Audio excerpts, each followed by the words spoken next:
안녕하세요. 청년이여 정치하라 청년정치연합입니다. 오늘의 주제는 너 전라도지. 부제목은 서울 5.18과 광주 5.17이라는 주제로 진행하도록 하겠습니다. 여기에 올려지는 광주 사태, 광주 참사, 5.18 민주화와 관련한 의견은 4년 전인 2018년 5월 이른바 드루킹 특검 때 다시 관심을 갖게 되었고, 제 나름대로는 상당한 고민과 생각을 거치면서 제 홈페이지에 틈틈이 올려두었던 것을 꺼내 놓는 것입니다. 생각을 글자로 옮기는 작업, 문학이나 창작 개념의 뉘앙스가 강한 글쓰기라는 단어보다는 저는 글자로 말하기 개념의 글쓰기라고 표현하는데, 지난 30년 동안 주로 게시판이나 제 홈페이지를 통해서 이어온 무척 즐겁고 유익한 취미 더하기 작업 더하기 생활을 혼합한 개념으로 저는 통신생활이라고 합니다. 그런데 그 글쓰기 작업이 생각보다 시간이 꽤 많이 걸리는 경우가 많습니다. 글 하나에 2시간, 4시간, 8시간 걸리기가 일쑤입니다. 그래서 요점과 제목만 올려두고 건너뛰는 경우가 무척 많습니다. 이런 경우 다른 사람들보다는 나 자신을 가장 중요한 독자, 나 자신을 대화 상대로 삼는 혼자 중얼거림이나 일기장과 같은 역할을 합니다. 그것 중에 이제 일부를 다른 사람들, 즉 여러분과 공유하고자 꺼내놓는 것인데, 저로서는 여러 번 생각하고 서론, 본론, 결론을 뻔히 아는 내용을 드러내는 것이라 그닥 재미있는 작업은 아닙니다. 어디까지 꺼내놓을 것이냐, 어떤 부류, 어느 수준에 맞출 것인가를 생각하면 무척 어렵고 불편한 면도 있습니다. 여기서 어떤 부류, 어느 수준이라고 표현하는 부류는 제가 지금 여러 차례 말씀드렸지만 30초도 못 버티고 튕겨나가는 분들, 3분도 못 버티고 튕겨나가시면서 자기 나름대로는 또 할 얘기도 많고 자기 주장, 의견도 강한 분들, 그런 분들을 의미합니다.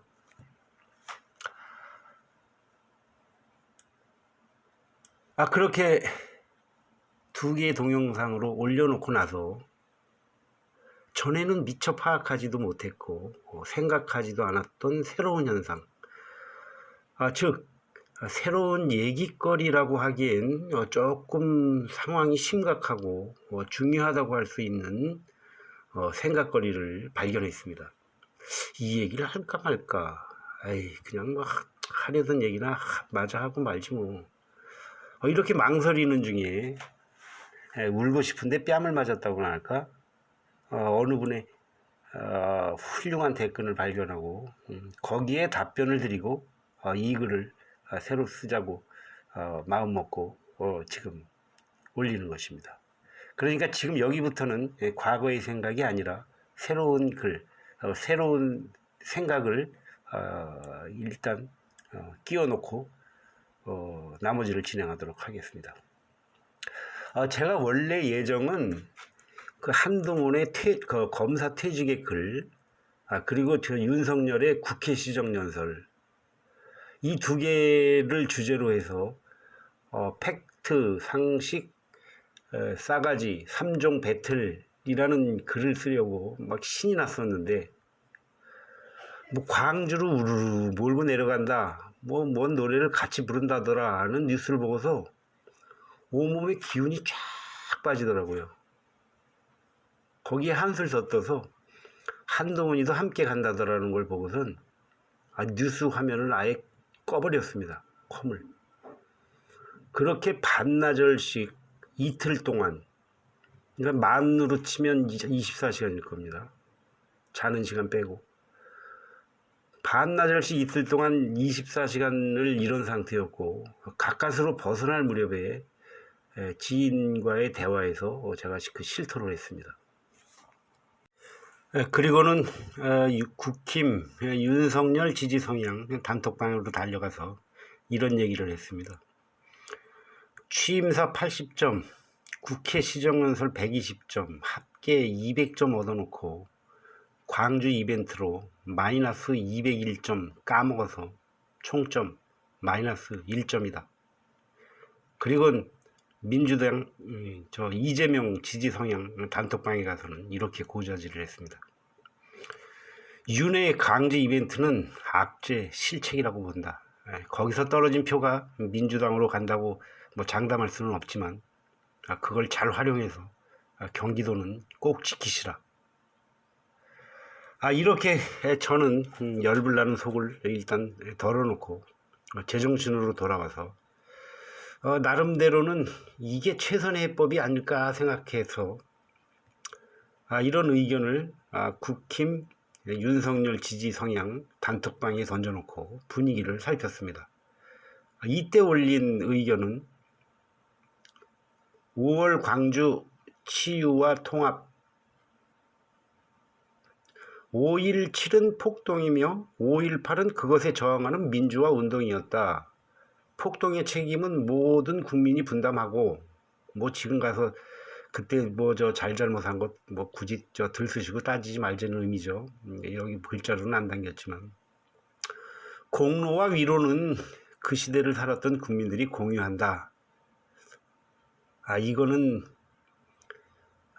그동안 뭐 이 공로를 외치고 어느 정도 그 위로를 받고 보상을 받았던 사람들은 목소리를 좀 양보를 하고 그 외 나머지 국민들과 공유한다라는 그런 자세로 이거를 넘겼으면 좋겠다, 이제 그런 의미로 올렸는데, 저는 이게 제 입장에서는 가장 최선의 통합 치유 방법이 아닐 거라고 생각을 하고 크게 좀 호응을 얻으리라고 기대를 했는데 분위기는 쫙 반대더라고요. 무척이나 냉랭하고 싸늘한 느낌을 받았습니다. 그래서 이게 뭐지? 이게 뭘까?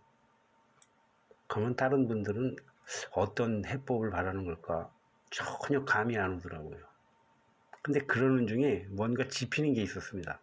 제가 지난 동영상에서 잠깐 언급한 적이 있었죠.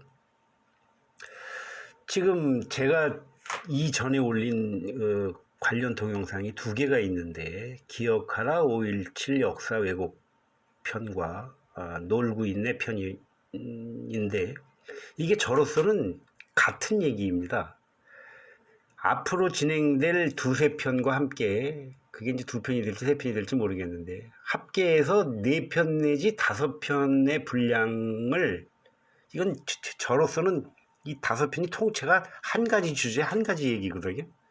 근데 이것을 나눠서 올린 것에 불과하고, 이제 먼저 올린 5.17 역사 왜곡은 이제 저로서는 총체적인 결론을 먼저 말해놓고, 이제 나머지는 그 결론을 도출하게 된 어떤 논리적인 이유를 이제 설명하는 것에 불과한데, 이걸 청취하시고 하신 분들의 반응은 전혀 다르게 나타났다는 점입니다. 구체적으로 어떻게 다르게 나타났냐면, 5.17 역사 왜곡 편은 지금 오늘 이 시간 현재 조회수가 166에 구독자가 3분입니다. 뭐 그렇게 썩 높은 편 아니고 그냥 뭐 평소보다는 조금 높은 편이네요. 좋아요가 5개, 싫어요가 2개예요. 근데 반응은, 관심들은 많이 표시를 해주신 겁니다. 근데 특이한 게, 제가 눈으로 확인한 것이 좋아요를 눌렀다가 취소했던 분이 4분이 있었어요. 그리고 싫어요를 눌렀다가 취소했던 분이 3분 있었습니다.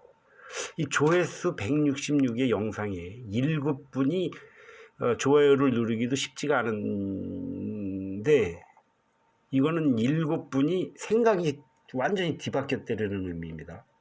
그만큼 지금 이 주제에 대해서 이 많은 관심과 많은 어떤 자기 나름대로의 그 생각, 어떤 혼돈, 이런 게 지금 많이 작용한다는 의미죠.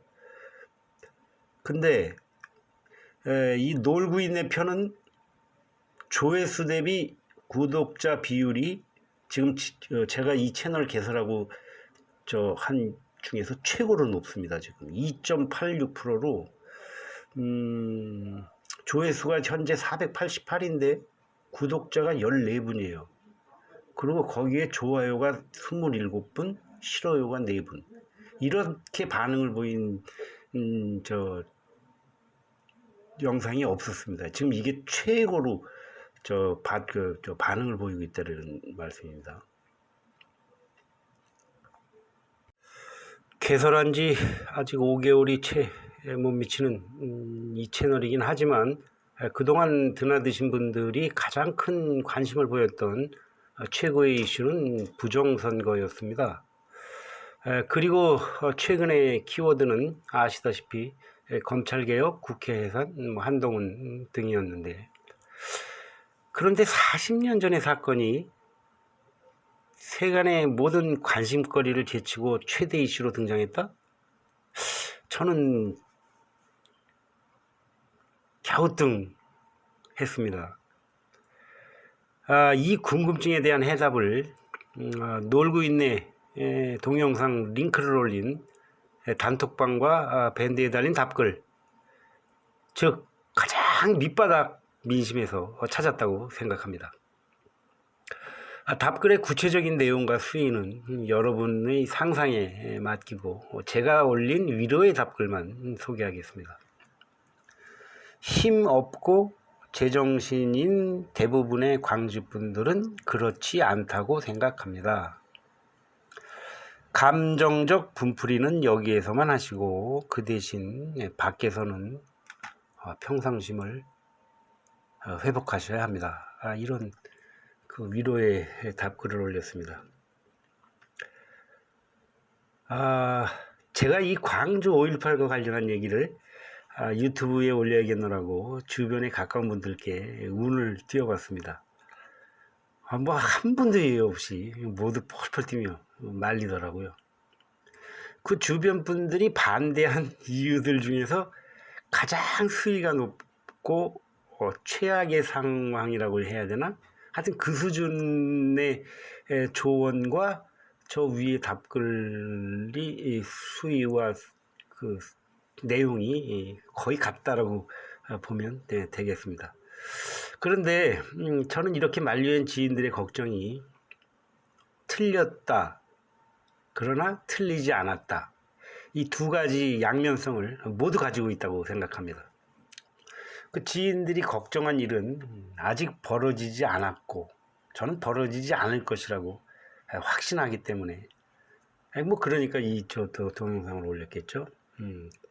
지인들이 걱정하는 일은 벌어지지 않는다. 그러니까 당신들이 한 걱정은 사실관계에서 틀렸다라고 하는 것이고, 지인들께서 누구를 욕하기 위해서 저한테 그런 얘기를 한 것이 아니라 저를 걱정해서 한 조언이므로 틀리지 않았다.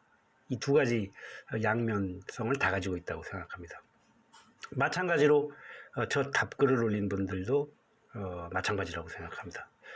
감정적으로 수위가 조금 과해 보였다는 점이 틀렸거나 아니면 이제 구체적으로 광주 분들을 이제 염두에 두고 했던 부분은 사실관계에서 조금 틀리지 않았느냐라는 저는 지금까지 생각이고, 다만 이분들이 실제로 목적이 광주 분들이나 전라도 분들을 욕하기 위한 그 목적이 아니라 지금 자신이 겪고 있는 그 울분의 감정, 그다음에 뭔가 틀렸다라고 이것은 아니다라는 그런 그 판단을 표출을 감정적으로 그대로 드러냈다는 점에서 틀리지 않았다라고 생각합니다. 그 대신 이제 그 틀린 부분은 그 울분과 분노의 대상을 광주의 사람들이나 전라도 사람들로 그 추상적으로나마 그 하는 것은 저는 틀렸다라고 보는 것입니다. 그래서 그 왜 틀렸냐를 여기서 이제 설명을 드리려고 하는 거죠. 그러면 광주 사람, 전라도 사람이 아니라면 그럼 누군데?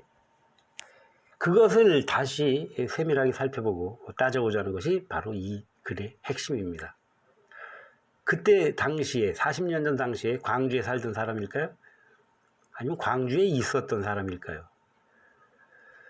우리가 다시 관심을 갖고 지금 살펴볼 대상이 그때 당시에 누가 가해자냐, 누가 피해자냐, 그것을 지금 따져보자는 것일까요?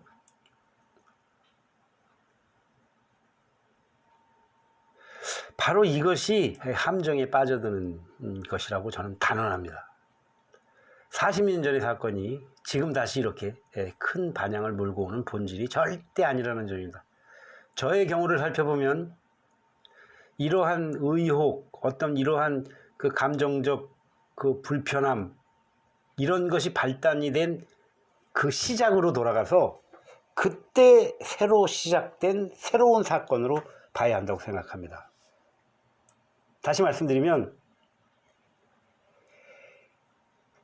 이미 40년이나 지난 이 사건을 가지고 누가 무슨 짓을 어떻게 왜 했는지 그것을 살펴보고 따져야 하는 새로운 사건이라는 점입니다. 그 역할을 한 자들이 지금 이 새로운 사건의 가해자이며 저를 이틀 동안 기운이 쭉 빠지는 형태로 어떤 분들은 감정 섞인 답글로 분노의 표출로 모양만 다를 뿐 그 피해를 호소하고 있는 것입니다.